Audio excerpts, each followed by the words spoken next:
Hello बच्चों, तो आज हम डिस्कस करेंगे capacitance of parallel plate capacitor with dielectric slab. यानी जब किसी डाइलेक्ट्रिक स्लैब को पैरेलल प्लेट कंडक्टर के अंदर डाला जाता है तो उसकी कैपेसिटेंस पे क्या फर्क पड़ता है, कैसे वो इंक्रीज होती है, वो सारी की सारी चीजें डिस्कस करेंगे। ठीक है, अभी टॉपिक शुरू करने से पहले आपको जो पिछले टॉपिक है उनको पढ़ लेना चाहिए, वो आपके बार बार यूज होते रहेंगे। तो कुछ बातें आपको याद रखनी है, जैसे कि हमने बताया था आपको जो पैरेलल प्लेट कैपेसिटर होता है उसके अंदर अगर वो खाली है तो उसके अंदर जो कैपेसिटेंस की वैल्यू क्या होती है, epsilon not A by D.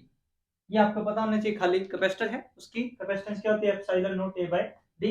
दूसरा, अगर V हमें निकालना हो तो V इज इक्वल टू क्या होता है, E इंटू डी। यानी V की वैल्यू अगर निकालनी हो, पोटेंशियल की वैल्यू अगर निकालनी हो तो क्या होता है, इलेक्ट्रिक फील्ड इंटू डिस्टेंस। और दो प्लेट के बीच में जो इलेक्ट्रिक फील्ड होता है अगर वो खाली है तो उसको E not is equal to हम लिख सकते हैं सिग्मा बाई एप्सिलॉन नॉट, और सिग्मा क्या होता है, क्यू बाई ए। ये सारी की सारी बातें पता होनी चाहिए। और साथ में आपको ये भी पता होना चाहिए जो डाइलेक्ट्रिक कांस्टेंट है उसका फॉर्मूला क्या होता है, ई नोट बाय ई। ये एक डाइलेक्ट्रिक कांस्टेंट है, dielectric constant is equal to क्या फॉर्मूला होता है, ई नोट बाय ई। जैसे कि हम पहले पढ़ चुके हैं भाई, electric field in free space और ये इलेक्ट्रिक फील्ड इन मीडियम, तो दोनों याद रखेंगे। ये सारी की सारी बातें आपको याद होनी चाहिए टॉपिक शुरू करने से पहले, क्योंकि ये रिजल्ट आपके डायरेक्ट यूज होते हैं इस टॉपिक में। ठीक है भाई, तो शुरू करते हैं आज का हमारा topic, capacitance of parallel plate capacitor with dielectric slab. अगर डाइलेक्ट्रिक स्लैब है तो कैपेसिटेंस कैसे निकाल सकते हैं। मान लेते हैं एक कैपेसिटर है हमारे पास, इस टाइप से ये कैपेसिटर है। ठीक है भाई, इस साइड इस पे पॉजिटिव चार्ज, इस साइड नेगेटिव चार्ज है। ठीक है भाई, क्यों पॉजिटिव यहां पर मान लेंगे, क्यों नेगेटिव यहां पर मान लेंगे। एक प्लेट पे क्यों पॉजिटिव चार्ज है, एक पे क्यों नेगेटिव है। ठीक है भाई, ए एरिया मान लेते हैं। अगर इसकी खाली पैरेलल प्लेट कैपेसिटर की हमें कैपेसिटेंस निकालनी हो तो हम निकाल चुके हैं पहले, उसका फॉर्मूला क्या होता है, capacitance of parallel plate capacitor is equal to epsilon not A by D. ये इसका फॉर्मूला होता है epsilon not A by D. D क्या है, इन दोनों प्लेट के बीच का डिस्टेंस, ये डिस्टेंस होता है डी। ठीक है भाई, अब हम क्या करते हैं, एक डाइलेक्ट्रिक स्लैब इसके अंदर डालते हैं जिसकी थिकनेस है टी। एक डाइलेक्ट्रिक स्लैब इस टाइप से इसके अंदर डाल देते हैं। ठीक है भाई, जिसकी थिकनेस कितनी है, टी है। तो अब ये जो स्पेस था इसके अंदर दो पार्ट्स में डिवाइड हो जाएगा, एक डाइलेक्ट्रिक में एक फ्री स्पेस में। तो यहाँ पर जो फ्री स्पेस है उसका इलेक्ट्रिक फील्ड मान लेते हैं ई नोट। ई नोट से लिखते हैं, फ्री स्पेस के लिए इलेक्ट्रिक फील्ड क्या होगा, ई नोट होगा।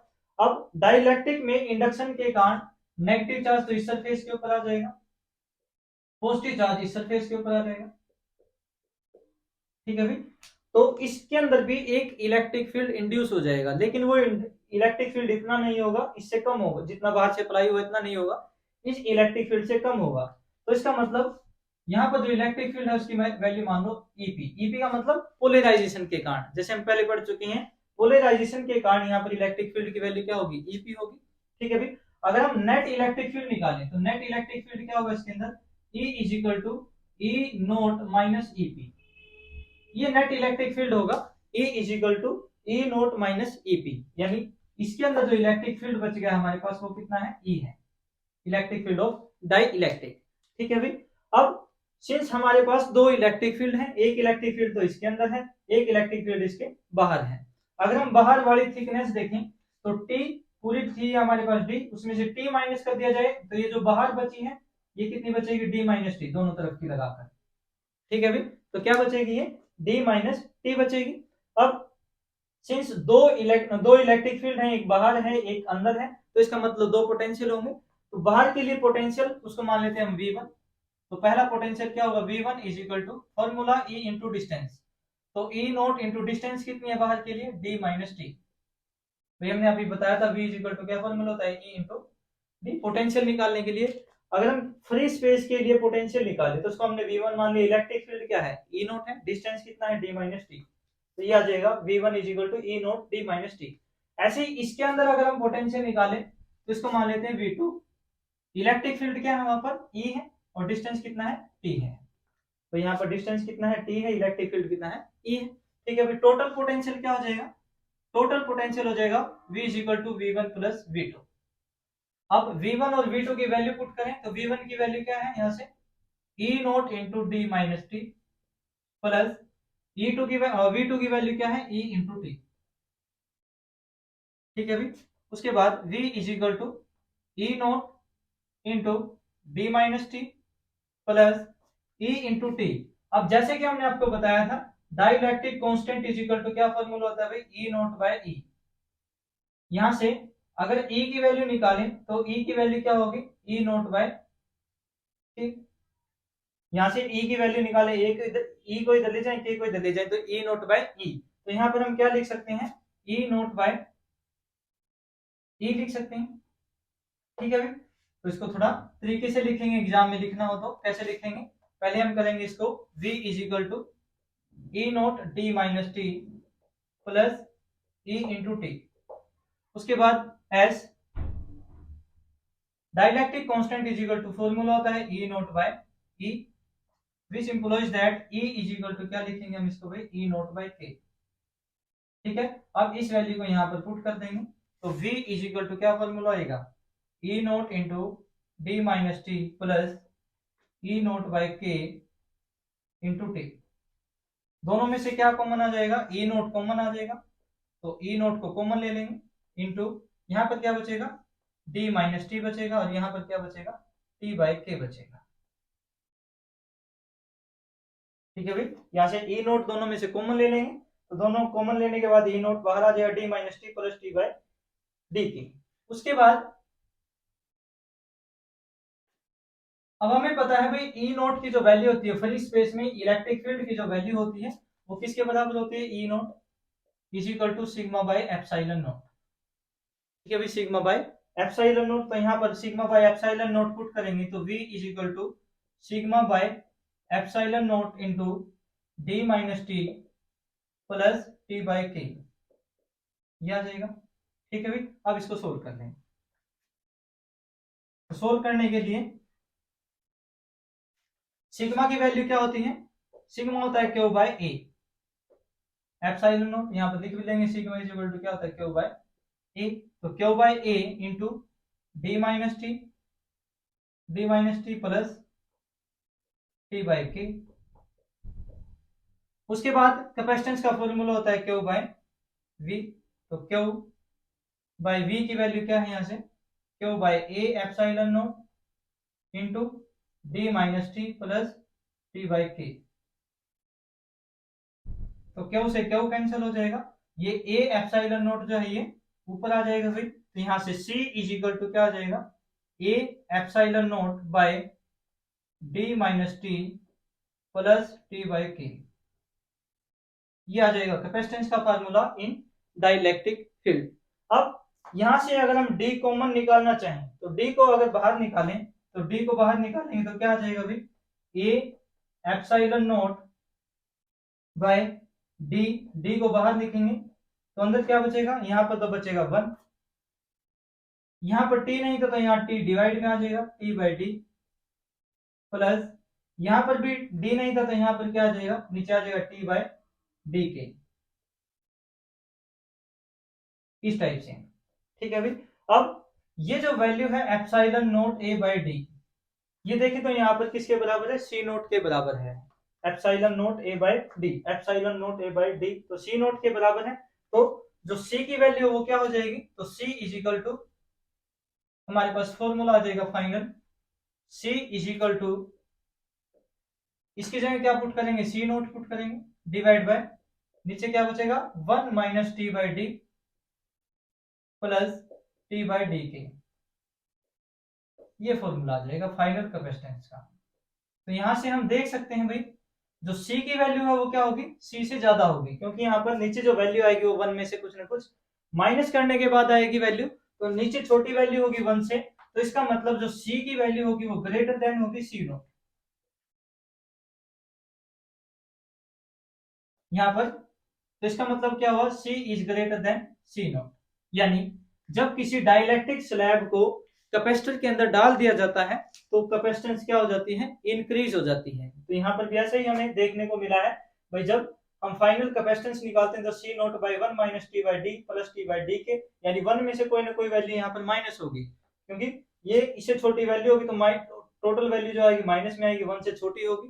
जब किसी वैल्यू को 1 से छोटी से डिवाइड करते हैं तो वो वैल्यू इससे छोटी ही बनेगी। ठीक है, अभी इसको देख सकते हैं आप कोई भी वैल्यू पुट करके, तो इसका मतलब जो कैपेसिटेंस है उसकी वैल्यू क्या होगी, सी नोट से ज्यादा होगी, तो कैपेसिटेंस इंक्रीज हो जाएगी। जैसे ही हम डाइलेक्ट्रिक स्लैब को उसके अंदर डालेंगे तो कैपेसिटेंस की वैल्यू क्या हो जाएगी, इंक्रीज हो जाएगी। तो जैसा हमने पहले केस में भी देखा था, जब हमने इसके अंदर कंडक्टिंग स्लैब डाली तब भी कैपेसिटेंस क्या हुई, इंक्रीज हुई।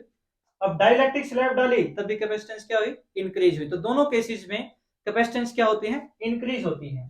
तो इसके बारे में कुछ स्पेशल केसेस हैं, वो केसेस भी हम डिस्कस करेंगे। तो जैसे कि हमने पढ़ा भाई, कैपेसिटेंस जो है वो इंक्रीज हो जाती है, और कैपेसिटेंस का जो फॉर्मूला होता है क्या होता है, C is equal to Q by V. अगर ये वैल्यू बढ़ेगी तो ये वैल्यू क्या होगी, कम होगी। तो दोनों ही केस में कैपेसिटेंस की वैल्यू इंक्रीज होती है, तो इसका मतलब क्या हो जाएगा, पोटेंशियल डिक्रीज हो जाएगा। दोनों केस में पोटेंशियल डिक्रीज होगा। ये पॉइंट है भी, एग्जाम में पूछ लिए जाते हैं अलग से। 1 मार्क्स के क्वेश्चन जो होते हैं, 1 नंबर के जो क्वेश्चन होते हैं, उन्हें पूछ लिया जाता है भाई कैपेसिटेंस इंक्रीज होने से पोटेंशियल की वैल्यू क्या होगी, डिक्रीज हो जाती है। लेकिन ये जो डाइलेक्ट्रिक स्लैब है, ये जो कैपेसिटर है डाइलेक्ट्रिक स्लैब के साथ, अगर इसको हम एक एक्सटर्नल बैटरी के साथ जोड़ दें,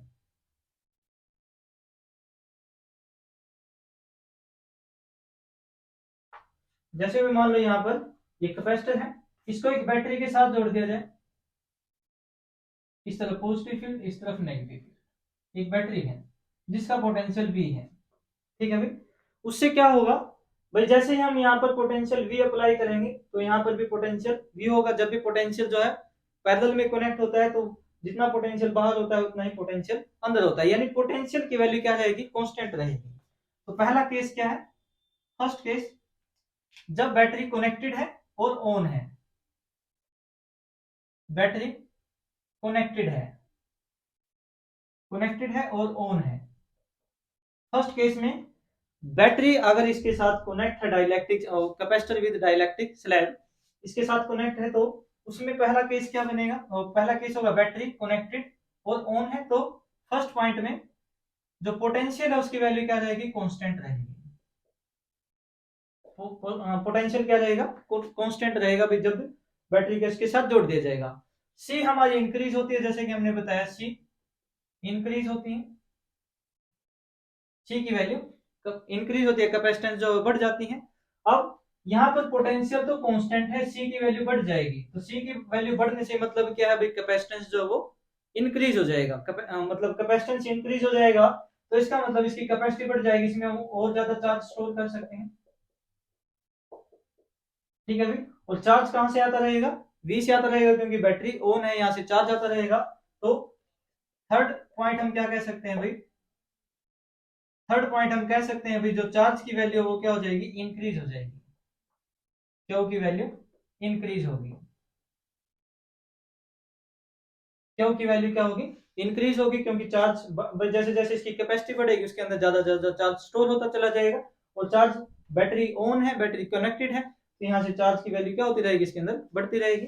उसके बाद फोर्थ पॉइंट, जो इलेक्ट्रिक फील्ड है और इलेक्ट्रिक एनर्जी है, यू से लिखते हैं, एनर्जी जो स्टोर्ड होती है कैपेसिटर के अंदर उसको यू से लिखते हैं। इलेक्ट्रिक फील्ड और एनर्जी, ये दोनों वैल्यू डिक्रीज हो जाएंगी, दोनों वैल्यू क्या होंगी, डिक्रीज होंगी। ठीक है भाई, अब उसके बाद ये जो बैटरी हमने यहाँ पर कनेक्ट की है, इसको अगर हम ऑफ कर दें, अगर बैटरी को क्या करते हैं, ऑफ करते हैं, तो उस केस में क्या होगा भाई, जो पोटेंशियल है वो आपका कांस्टेंट नहीं रहेगा, पोटेंशियल की वैल्यू क्या हो जाएगी, डिक्रीज हो जाएगी। ये भी,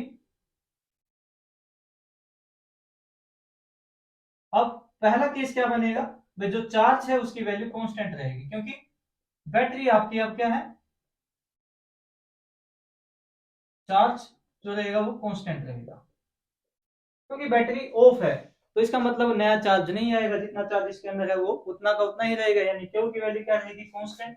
सेकंड पॉइंट हमें पता ही है, जो भी कैपेसिटेंस है, कैपेसिटी वो क्या हो जाती है, इंक्रीज होती है। डाइलेक्ट्रिक स्लैब डालने से कैपेसिटी क्या होती है, इंक्रीज होती है। ये दो पोटेंशियल पे क्या फर्क पड़ेगा, पोटेंशियल आपका डिक्रीज हो जाएगा, पोटेंशियल की वैल्यू डिक्रीज हो जाएगी, क्यों, C is equal to Q by V होता है। अब क्यू की वैल्यू कांस्टेंट है, सी की वैल्यू बढ़ गई, तो इसका मतलब क्यू की वैल्यू क्या होगी, कम होगी। तो यहाँ पर वी की वैल्यू क्या हो जाएगी, डिक्रीज हो जाएगी, और ये दोनों वैल्यू भी डिक्रीज होंगी। ठीक है भाई, तो ये था डाइलेक्ट्रिक स्लैब के साथ हमने कैपेसिटेंस के बारे में डिस्कस किया, capacitance of parallel plate capacitor with dielectric slab. ठीक है भाई, अभी के लिए इतना ही, धन्यवाद।